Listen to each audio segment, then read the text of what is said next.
శ్రీగురుభ్యో నమః. శ్రీగణేశాయ నమః. గయాయాం శ్రాద్ధదానేన నానాపీఠ ఆటనేన కిం నానాహోమైః క్రియాభిః కిం యది భావో న లభ్యతే. చాలా జాగ్రత్తగా తెలుసుకోవలసినటువంటి విషయం.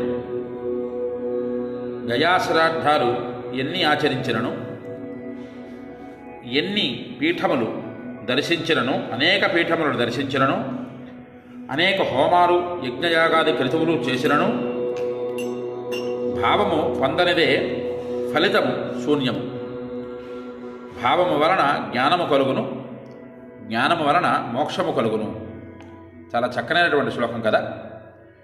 మనం చేసినటువంటి ప్రతి ఒక్క పూజలోని, దాన ధర్మాది క్రియలలోని, దేవాలయ దర్శనాలలోని, పితృకర్మ శ్రాద్ధాలలోని, వీటన్నింటిలో కూడా ముఖ్యముగా భావమే ప్రధానమైనటువంటి కారణము అన్నారు పెద్దలు.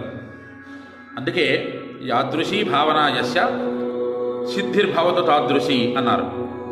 యద్భావం తద్భవతి.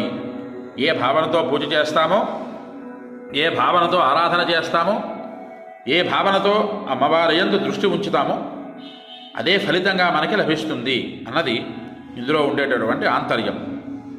అందువలన అందరూ కూడా చేసినటువంటి ప్రతి ఒక్క సత్కర్మ సద్భావనతో చేయవలసిందిగా ఈ శ్లోకం మనకి తెలియజేస్తున్నది. హరి ఓం. స్వస్తి.